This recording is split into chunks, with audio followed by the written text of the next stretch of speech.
The automatic doors of Miami International Airport slid open, and 12-year-old twins walked through with their small rolling suitcases. The girls looked almost identical, with their hair braided neatly into cornrows and matching purple backpacks slung over their shoulders. They wore comfortable but stylish travel outfits that their mother had picked out the night before. It was a typical Friday afternoon, and the airport buzzed with travelers rushing to catch their flights. Families said goodbye near the entrance while business travelers typed away on their phones. The twins had done this journey many times before, so they knew exactly where to go. They walked confidently toward the check-in counters, their sneakers squeaking slightly on the polished airport floor. The older twin by 7 minutes, who always took charge during their travels, pulled out the tickets from her backpack's front pocket. They were flying to New York to visit their grandmother for the weekend, something they did at least once a month.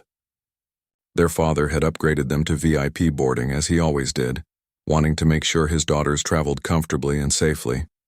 After checking in their larger bags, the girls made their way through security. The TSA agent smiled at them warmly and wished them a safe flight. They grabbed their backpacks from the conveyor belt and headed toward their gate. The younger twin spotted a smoothie shop and gave her sister a hopeful look. "We have time," the older one said, checking her watch. Their flight wasn't boarding for another 40 minutes. They ordered 2 strawberry banana smoothies and sat on a bench near their gate, sipping their drinks and watching planes take off through the massive windows. Other travelers passed by with coffee cups and shopping bags from the airport stores. Some looked stressed, running to catch their flights. Others seemed relaxed, scrolling through their phones while waiting. When the gate area started filling up with passengers, the twins threw away their empty cups and walked over to the VIP boarding line. There were only 3 other people ahead of them, all adults in business suits talking on their phones. The girls stood patiently, their tickets and passports ready in their hands. The gate agent was a woman in her late 40s with short blonde hair pulled back tightly. She wore the airline's uniform and a name tag that reflected the overhead lights. She processed the first passenger quickly, scanning the ticket and barely looking up. The same happened with the second and third passenger. Each time she smiled professionally and said, "Have a nice flight." Then it was the twins' turn. They stepped forward together and handed over their tickets and passports. The older twin smiled politely and said, "Good afternoon."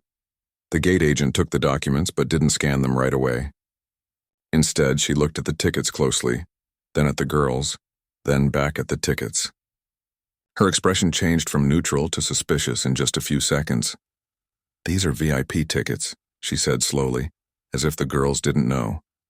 "Yes, ma'am," the older twin replied. "Our dad always books VIP for us." The agent's eyes narrowed slightly. She examined the tickets again, holding them up to the light as if checking for watermarks on a dollar bill. "Where did you get these tickets?" The question hung in the air awkwardly. Behind the twins, other passengers were starting to line up. Someone coughed impatiently.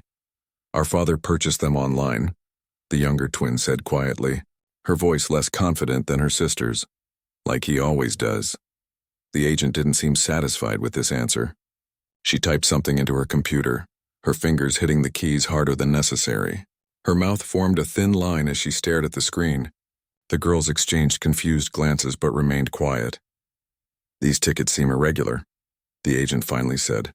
"I need to call my supervisor. Is there a problem?" the older twin asked, her voice steady despite the knot forming in her stomach. "We've flown this route many times before." The agent ignored the question and picked up a phone attached to the desk. She turned slightly away from the girls as she spoke in a low voice. The twins couldn't hear what she was saying, but they saw her glancing back at them several times during the conversation. Other VIP passengers continued to arrive. A white woman in an expensive-looking pantsuit walked up to the desk. The gate agent held up one finger to her, indicating she'd be helped in a moment. But when she finished her phone call, she processed the woman's ticket without any questions or extra scrutiny. The woman walked down the jetway within seconds. 2 more passengers came through the VIP line, both white men in casual clothes. Their tickets were scanned quickly. No questions asked. No phone calls made. They disappeared down the jetway while the twins still stood at the desk, watching and waiting. The younger twin's hands started to shake slightly. She gripped her passport tighter to steady them. Her sister noticed and gently touched her elbow, a silent message that everything would be okay. But even she was starting to feel worried. A tall man in his 50s approached the desk. He wore a supervisor's badge and had the same stern expression as the gate agent. He took the twins' tickets and passports from the agent and reviewed them himself, his eyebrows furrowed. "You girls are traveling alone?" he asked, though their unaccompanied minor paperwork was clearly attached to their tickets. "Yes, sir," both girls answered together. "We do it all the time." "And how exactly did you obtain VIP tickets?" His tone suggested he already didn't believe whatever answer they might give. The older twin took a breath. "Our father bought them. He's a businessman and he always makes sure we fly comfortably when we visit our grandmother in New York." The supervisor and gate agent exchanged a look that the girls couldn't quite read. It was a look that said they weren't buying the story. The supervisor pulled out his radio. "Security to gate C47, please. Need assistance with a ticket verification issue." Those words made several nearby passengers turn their heads. The younger twin felt her face grow hot with embarrassment. They weren't doing anything wrong, but they were being treated like criminals. Some people in the regular boarding line were pulling out their phones. A few even started recording. An older man wearing a maintenance uniform who was emptying a nearby trash can stopped what he was doing.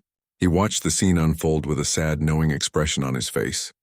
He'd seen this kind of thing before, many times over his 30 years working at the airport. Within minutes, 2 security officers arrived. They weren't aggressive or threatening, but their presence made everything feel more serious and scary. The younger twin's eyes started to water, but she blinked rapidly, refusing to cry in front of all these strangers. "What's the situation?" one of the security officers asked. "These 2 claim to have legitimate VIP tickets, but we need to verify," the supervisor said. "The tickets look authentic, but given their age and circumstances, we need to be thorough." Nobody questioned the white passengers' tickets. Nobody called security on them. The twins knew this without anyone having to say it out loud.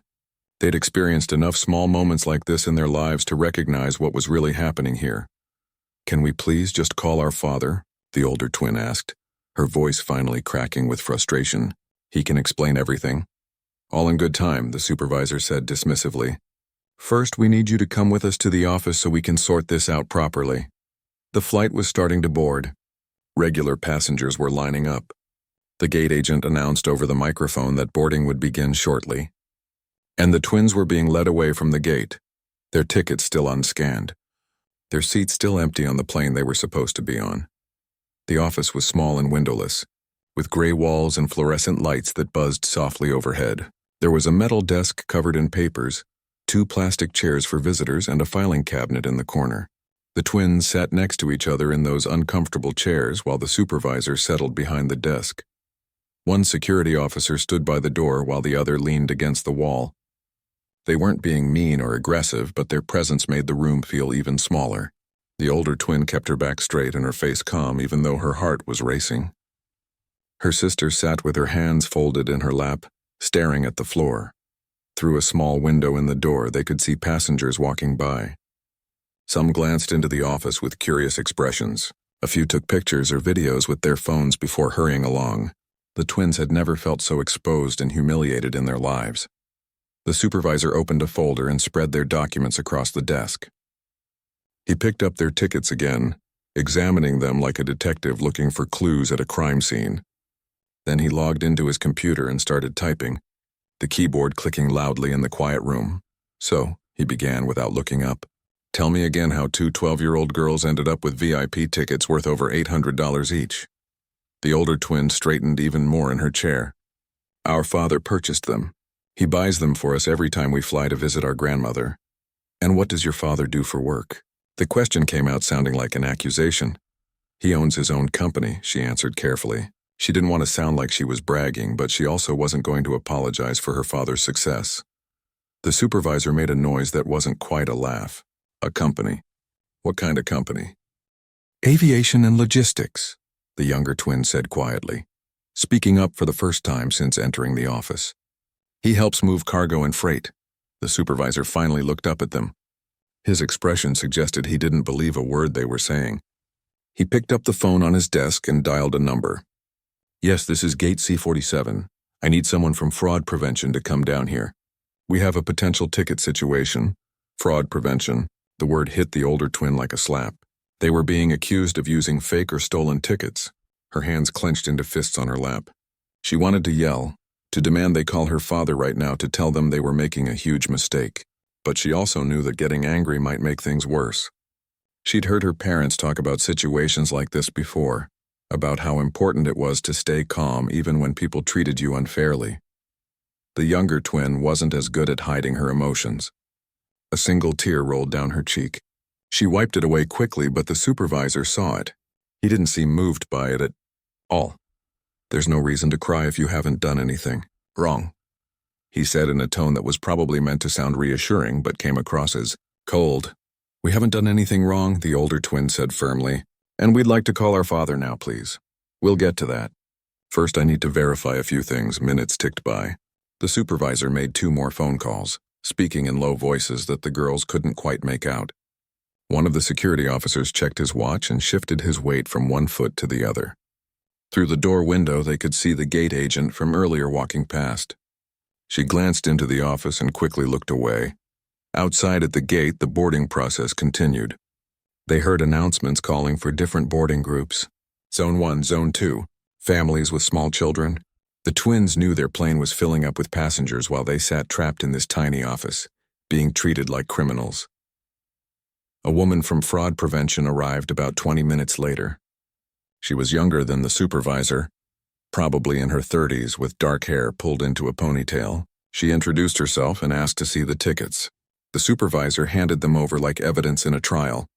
The woman examined the tickets with a small device that looked like a scanner. She checked the barcodes, the confirmation numbers, everything. After several minutes of careful inspection, she looked up with a confused expression. "These tickets are legitimate," she said. "They were purchased last week with a platinum corporate credit card registered to Thompson Global Enterprises. Everything checks out completely." The supervisor's confident expression faltered for just a moment. "You're sure?" "Positive. There's no fraud here. These are real tickets properly purchased and assigned to these passengers." The older twin felt a wave of relief wash over her, followed immediately by a fresh surge of anger. They'd been detained for nearly half an hour, missed their boarding, been humiliated in front of dozens of people, all for nothing. And she knew, deep in her bones, that this wouldn't have happened if they looked different. "Well," the supervisor said slowly, "we still need to verify that these girls are authorized to travel on these tickets. Corporate fraud is a serious issue." The fraud prevention woman looked uncomfortable. "The tickets are assigned to their names. Their passports match. They have proper unaccompanied minor documentation. I'm not sure what else needs to be verified.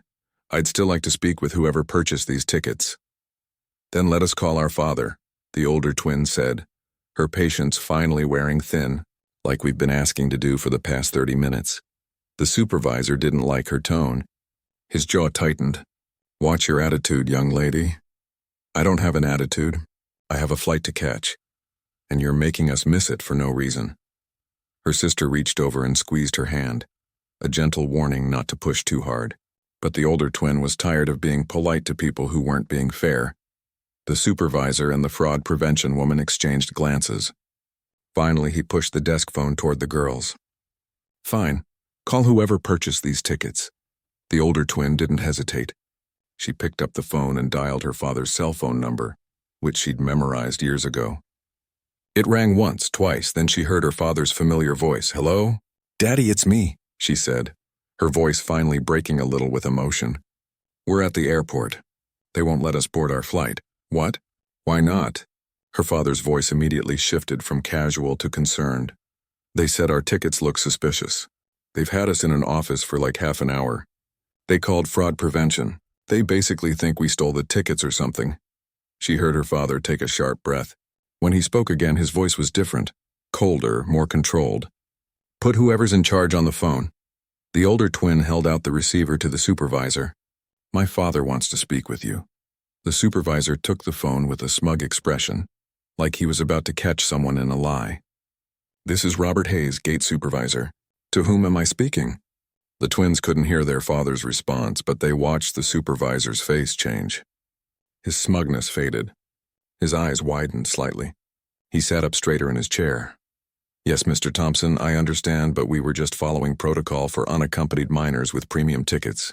we have to be careful about. Yes, I understand they fly frequently, but, Mr. Thompson, there's no need for. I assure you this was just a routine verification. The supervisor's voice got smaller with each sentence. The fraud prevention woman looked increasingly uncomfortable. One of the security officers suddenly became very interested in his shoes. I see. Yes, of course. Right away. The supervisor hung up the phone and immediately started gathering the twins' documents. There's been a misunderstanding. Your tickets are perfectly fine. You're free to go. We've missed our flight, the older twin pointed out. We'll get you on the next available flight. First class. Complimentary upgrade. We already had VIP tickets, her sister said quietly. Hayes's face reddened. Yes, well, we'll make sure everything is handled properly. If you'll just wait here for a moment, I'll arrange everything. He practically ran out of the office, leaving the girls with the fraud prevention woman and the security officers. An awkward silence filled the room. The woman looked like she wanted to apologize but wasn't sure if she should. The older twin stood up and straightened her backpack on her shoulders.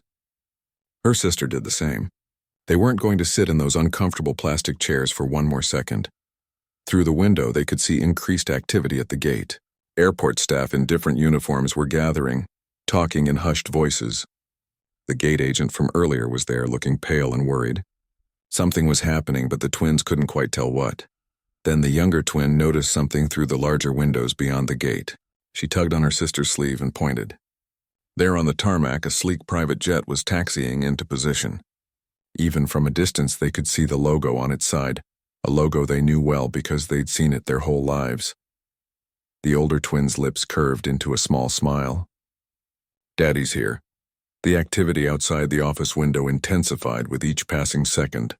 Airport staff members in various uniforms rushed past, their walkie-talkies crackling with urgent messages. The gate agent who had first questioned the twins stood frozen near the desk, her face growing paler by the minute. Inside the small office, the twins watched everything unfold with a mixture of relief and anticipation. They knew that private jet on the tarmac. They'd flown on it dozens of times for family trips and special occasions. The fact that their father had landed it here, at a commercial airport gate, meant he wasn't just concerned. He was making a statement. The fraud prevention woman cleared her throat awkwardly. I should probably go, she said to no one in particular. She gathered her scanner and tablet, gave the girls an apologetic look, and slipped out of the office quickly. The security officers also seemed eager to leave. One of them spoke into his radio, asking if they were still needed. Whatever response he got made him nod with obvious relief. We'll be right outside if you need us, he said to the twins. Though it wasn't clear why two 12-year-old girls would need security guards, then they were alone in the office, watching through the window as the situation outside transformed from routine airport operations into something else entirely. A woman in an expensive business suit appeared, flanked by two men carrying briefcases. She was talking rapidly on her phone while gesturing to other staff members. Her body language screamed urgency and damage control. The younger twin sat down again, suddenly feeling exhausted from the stress of the past hour. Do you think Daddy's really mad? She asked quietly. Her sister considered the question. Their father was usually calm and patient, the kind of dad who helped with homework and never raised his voice. But they'd also seen him handle business problems before. When someone tried to cheat his company or treated his employees unfairly, he became someone different. Not mean or cruel, but firm and absolutely unwilling to accept injustice. Yeah, the older twin answered honestly. I think he's really mad. A soft knock on the office door made them both look up. The woman in the business suit entered, followed by Supervisor Hayes, who looked like he wanted to be anywhere else in the world. The woman's smile was professional but strained. Girls, I'm Jennifer Walsh, the airport director for this terminal, she said, extending her hand. Both twins shook it politely, the way their parents had taught them. First, I want to apologize for any inconvenience you've experienced today. Inconvenience. The word felt too small for what had happened to them. Your father is here, Walsh continued, stating the obvious. He's requested to meet with you immediately, and of course, we're happy to accommodate that. If you'll follow me, please. The twins grabbed their backpacks and followed Walsh out of the office.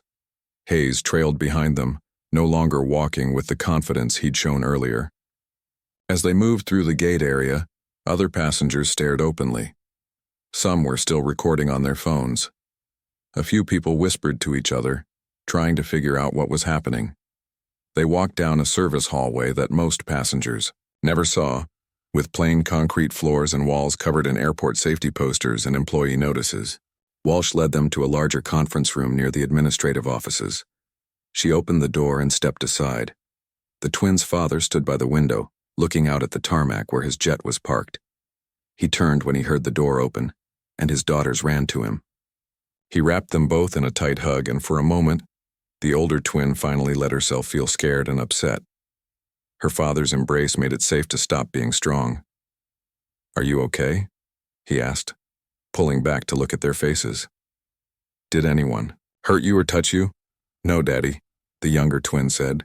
"They just kept us in that office and asked a lot of questions." "They wouldn't let us call you at first," her sister added. "They made us miss our flight." Their father's jaw tightened, but he kept his voice gentle when speaking to them. "I know. I'm here now. Everything's going to be okay." He guided them to chairs at the conference table and made sure they were comfortable before turning his attention to the adults in the room.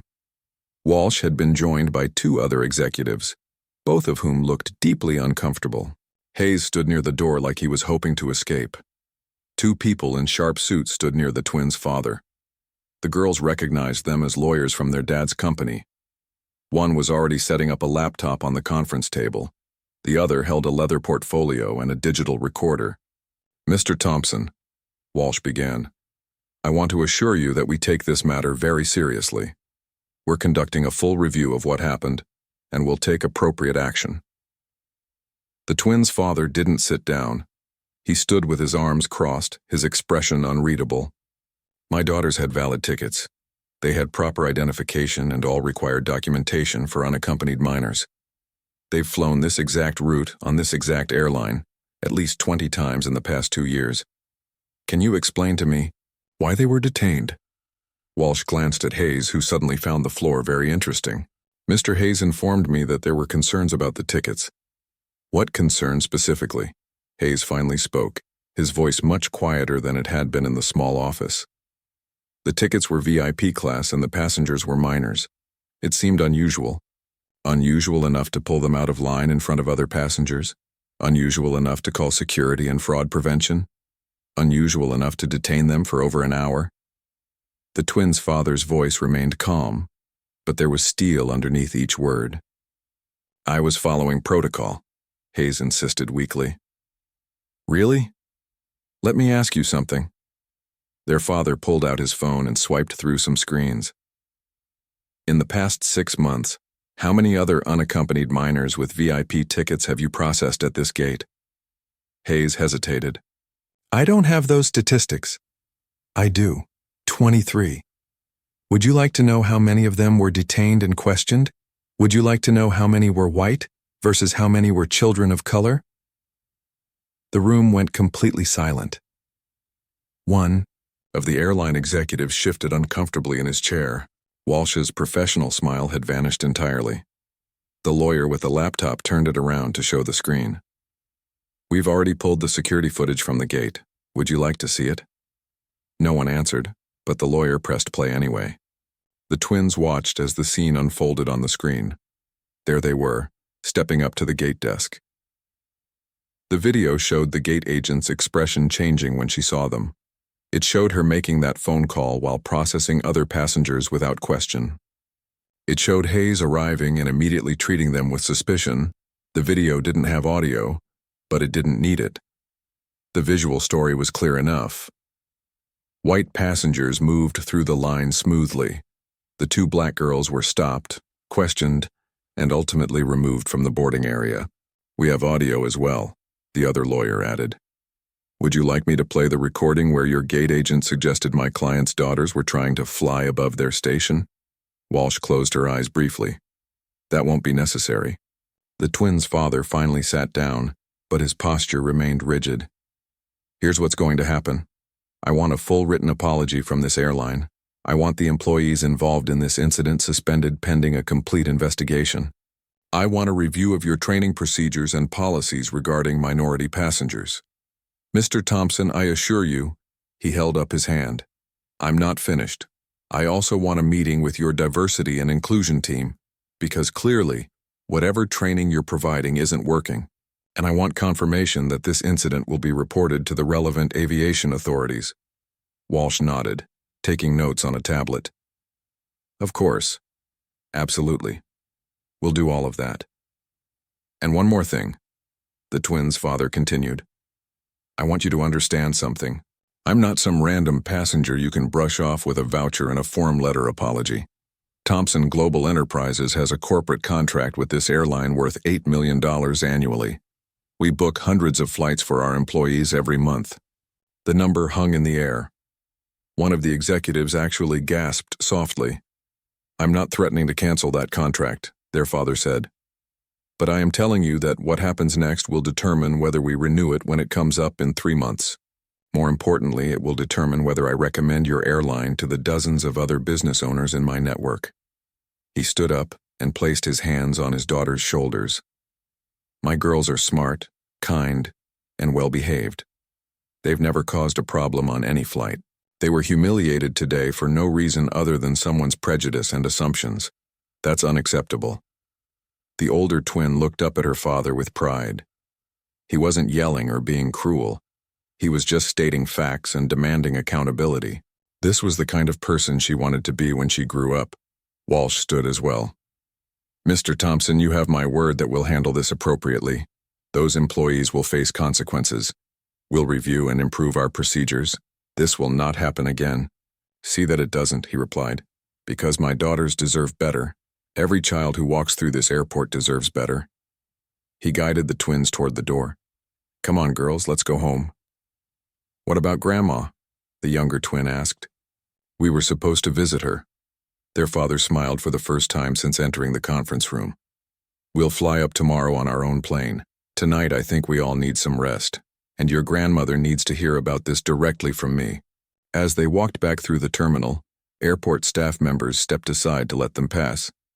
Some looked ashamed, others looked curious. A few passengers who'd witnessed the earlier scene at the gate actually applauded as they walked by. The twins held their father's hands, feeling protected and valued. They'd learned something important today, something that would stay with them for the rest of their lives. Standing up for yourself matters. Having people who stand up for you matters even more. The next morning, sunlight streamed through the windows of the twins' home as they sat at the kitchen table eating breakfast. Their mother had made their favorite pancakes, but neither girl had much of an appetite. The events from yesterday still felt heavy in their minds. Their father walked in, already dressed in a casual button-down shirt and jeans, carrying his tablet. He'd been up early, they knew, because they'd heard him on phone calls before the sun even rose. He sat down at the table with them and poured himself a cup of coffee. "How are my girls doing this morning?" he asked gently. The younger twin pushed her pancakes around her plate. "I keep thinking about yesterday, about how everyone was staring at us. Some of those people were recording," her sister added. "What if it ends up online?" Their mother joined them at the table, reaching across to squeeze both of their hands. "If it does, people will see the truth about what happened. You two did nothing wrong. You handled yourselves with grace and maturity." "Your mom's right," their father said. "In fact, I want to talk to you both about something. The airline called me an hour ago. They want to meet later this week to discuss what happened and to present their action plan for preventing future incidents." The older twin looked up from her plate. "What does that mean?" "It means they're taking this seriously. Or at least they're trying to show that they are. They've already suspended the gate agent and the supervisor pending an investigation." "What about the other people who were there?" the younger twin asked. "Like the security guards?" "The security guards were just doing their jobs," their father explained. "They responded to a call.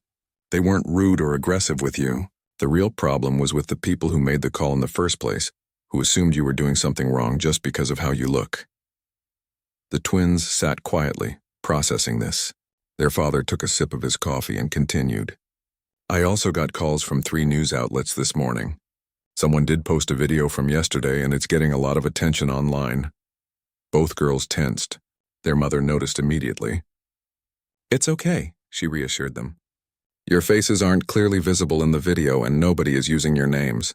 The story is about what happened, not about embarrassing you." "Can we see it?" the older twin asked hesitantly. Their father turned his tablet around.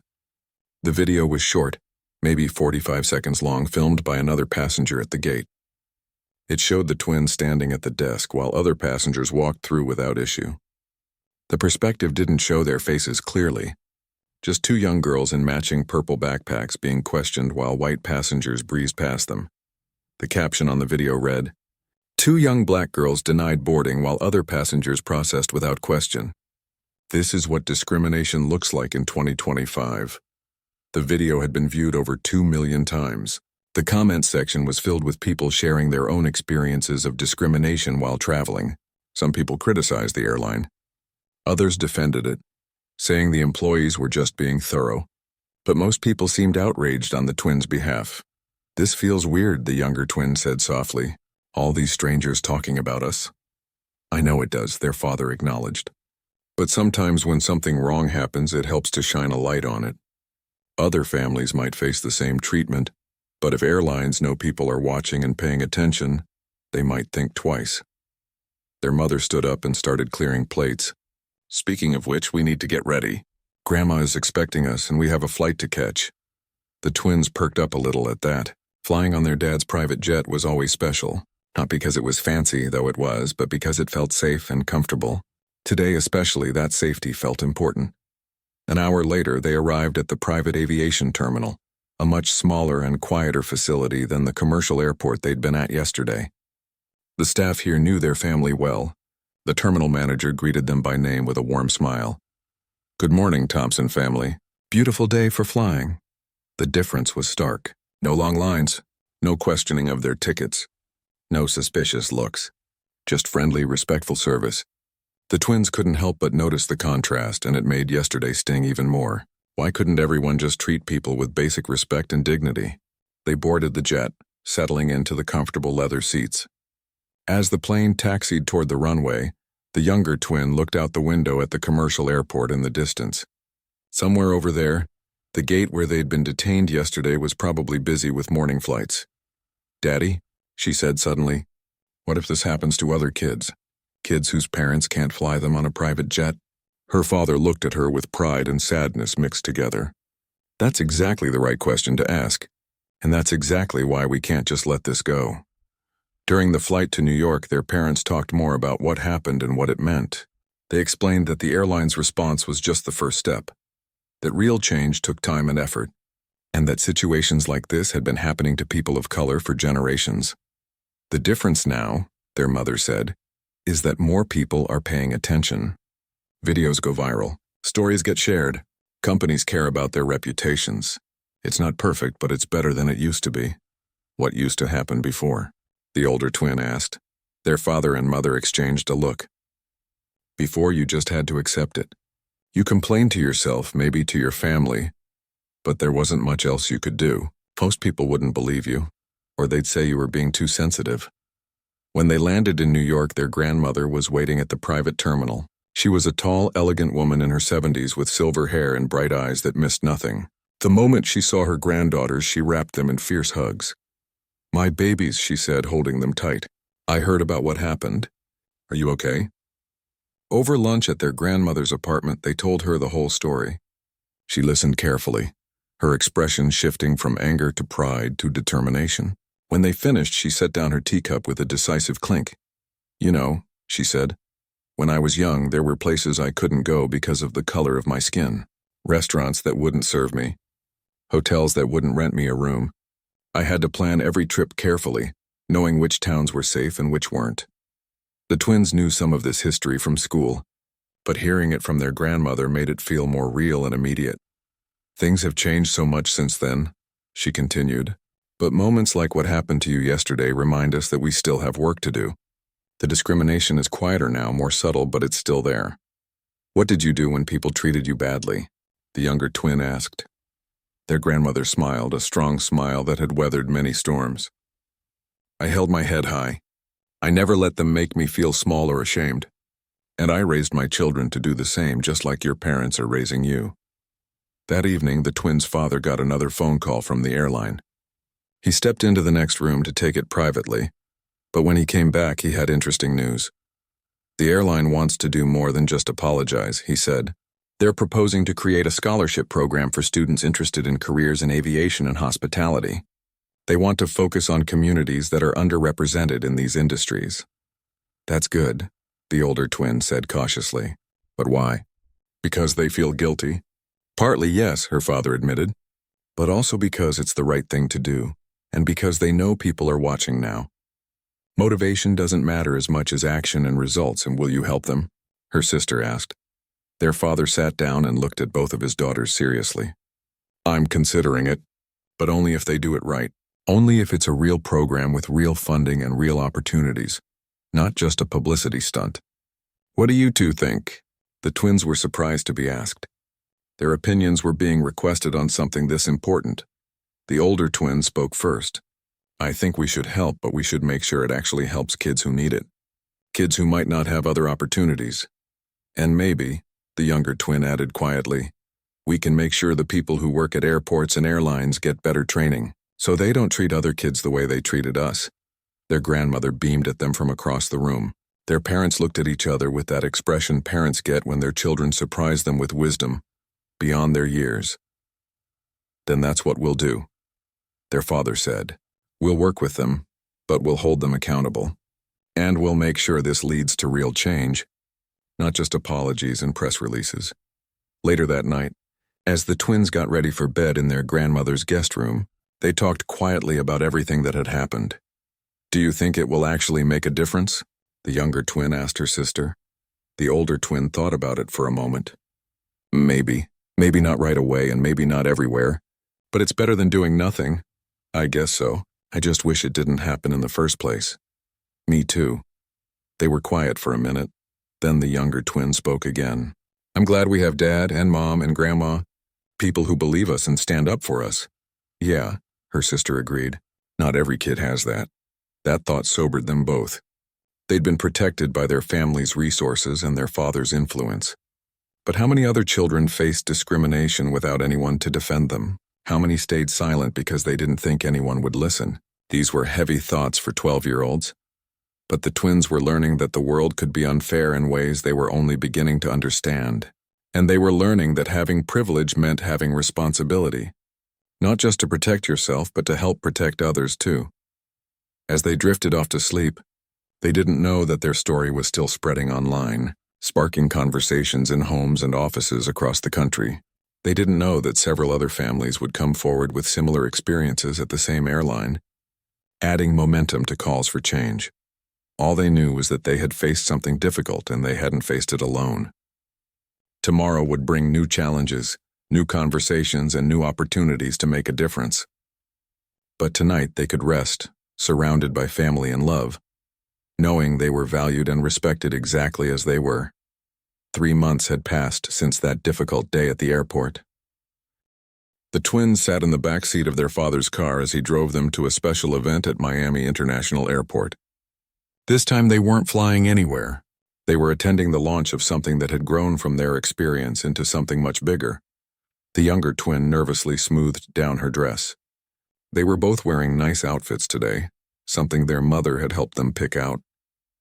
Do we have to give a speech? She asked for the 3rd time that morning. Just a short one, their father reassured her from the driver's seat.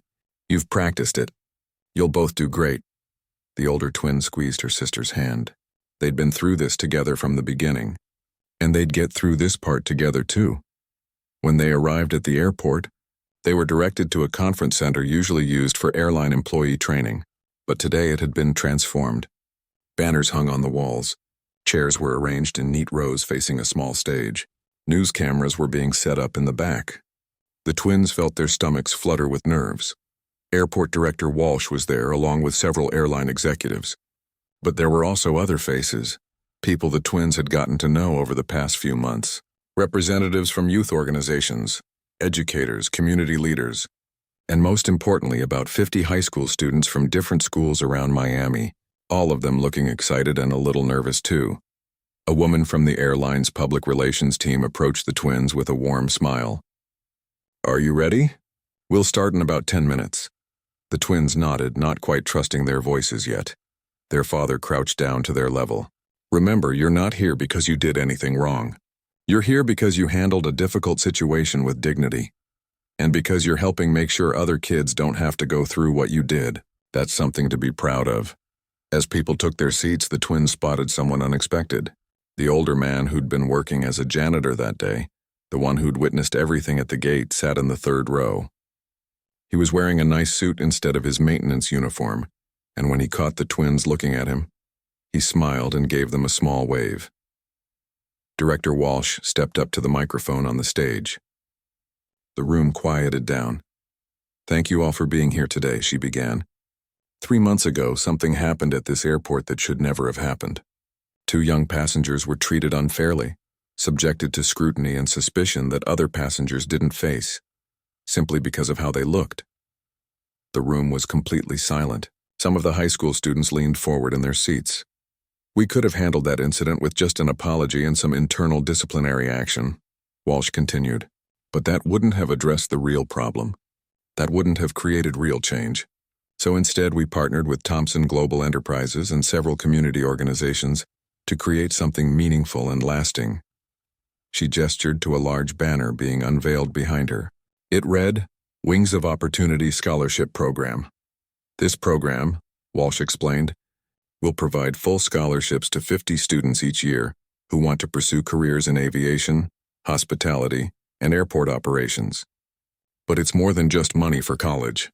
It includes internships, mentorship programs, and guaranteed job placement opportunities for students who complete the program successfully." There was applause from the audience. The high school students looked at each other with growing excitement. "But that's only part of what we're announcing today," Walsh continued. "We've also completely overhauled our employee training program. Every single employee at this airport, from executives to gate agents to maintenance staff, will now undergo mandatory bias training twice a year. We're implementing new oversight procedures, and we're creating an anonymous reporting system for passengers who feel they've been treated unfairly." More applause filled the room. The twins noticed that several of the airline employees present looked genuinely moved by the announcement.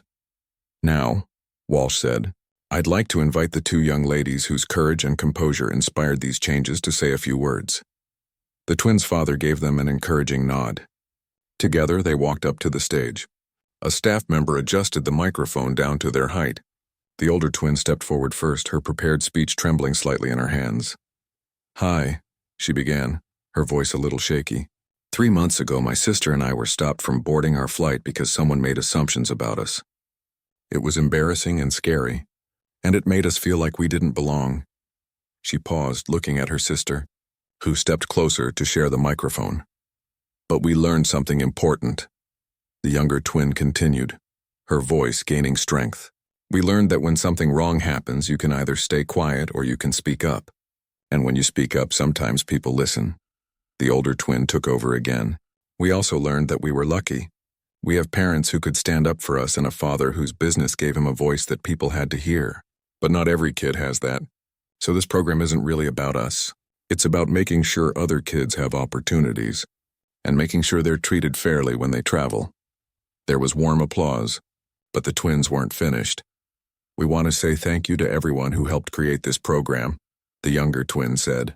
"But we also want to challenge everyone here, including ourselves, to keep paying attention. Because one scholarship program and one training update isn't enough. We have to keep working to make things better." The applause this time was louder and longer. The twins stepped back from the microphone, relieved to have gotten through their speech. Their father's eyes were shining with pride. Next, the older janitor was called to the stage. The twins learned his name was Howard Crawford, and that he'd worked at the airport for 32 years. He spoke about witnessing discrimination over the decades, about feeling powerless to intervene, about how things had slowly improved but still had so far to go. "I'm honored to announce," he said, his voice thick with emotion, "that I've accepted a new position as the airport's passenger advocate coordinator. My job will be to make sure every passenger, regardless of who they are or what they look like, receives respectful and fair treatment, and I take that responsibility seriously." The room erupted in applause. Mr. Crawford wiped at his eyes as he left the stage. Several of the scholarship recipients were then invited to speak. A 17-year-old girl talked about dreaming of becoming a pilot, but thinking it was impossible because her family couldn't afford flight school. A 16-year-old boy spoke about wanting to work in airport management and now having a path to make that happen. Their excitement was contagious, filling the room with hope and possibility. After the formal program ended, there was a reception with food and drinks. The twins found themselves surrounded by the scholarship students, who had questions and wanted to take pictures together. It felt strange being treated like they'd done something special when really they'd just been trying to fly to their grandmother's house. One girl, probably around 16, approached the twins more quietly. "Thank you," she said simply. "My mom is from Haiti and she's been treated badly at airports before. She was afraid to complain because she thought no one would believe her. But when she saw your story, she cried. She said maybe things really can change." The younger twin felt tears prick her own eyes. "I hope they do," she said softly. As the afternoon wound down and people began to leave, the twins' father gathered them for a private moment. "How do you feel?" he asked. The older twin thought about it. "Good, I think, but also kind of weird. Like, this is all great, but I keep thinking about that day and how scared we were." "That's normal," their father said. "What happened to you was wrong, and it's okay to still feel upset about it. But look at what came from it. Look at these students who now have opportunities they didn't have before. Look at Mr. Crawford in his new position. Look at the changes happening at airports around the country, because your story inspired other companies to examine their own practices. Do you think it will last?" the younger twin asked. "Or will people forget and go back to how things were?" Their father considered his answer carefully. "Some people will forget. Some changes will slip backward. That's why we have to keep paying attention and keep holding people accountable. Change isn't a one-time thing. It's something you have to work at continuously." On the drive home, the twins were quiet, processing everything they'd seen and heard. The older twin watched the airport disappear in the side mirror and thought about how much had happened since that Friday afternoon 3 months ago. "You know what's weird?" she said suddenly. "If that gate agent had just scanned our tickets and let us board, none of this would have happened. Those students wouldn't have scholarships, Mr. Crawford wouldn't have his new job. The airline wouldn't have changed its training." "That doesn't make what she did okay," her sister pointed out. "No, definitely not. I'm just saying something good came from something bad." "That feels strange." Their father glanced at them in the rearview mirror. "That's called resilience. Taking something painful and turning it into something positive. You two showed remarkable resilience." That evening, the twins sat in their room doing homework. The older twin was working on a math problem when her sister spoke up. "Do you think we'll ever forget what happened?" "Probably not," the older twin answered honestly. "But maybe that's okay.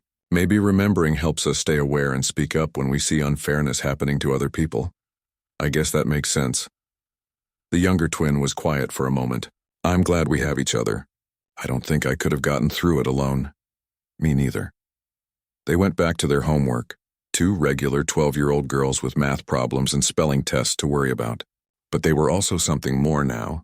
They were young people who'd experienced injustice and turned it into change, who'd found their voices and used them to help others. Their story had started with discrimination and humiliation, but it had transformed into something about courage, family, resilience, and the ongoing work of making the world a little more fair. Not perfect, because perfect wasn't possible, but better, always working toward better, and maybe that was the most important lesson of all. That one incident, one moment of standing up, one refusal to accept injustice could ripple outward in ways you couldn't predict, could open doors for dozens of students, could give voice to people like Mr. Crawford who'd witnessed unfairness for decades, could start conversations in homes and offices about bias and assumptions. The twins didn't know what other challenges they'd face as they grew up, but they knew they'd face them together, supported by family and community, armed with the knowledge that their voices mattered and their experiences had value. 3 months ago, they'd been denied boarding at an airport gate. Today, they'd helped launch a program that would change lives. And tomorrow, they'd go back to being regular kids again, with homework and friends and all the normal concerns of 12-year-olds. But they'd carry this experience with them always. A reminder that even young voices can create change, and that standing up for what's right, even when it's scary, is always worth it.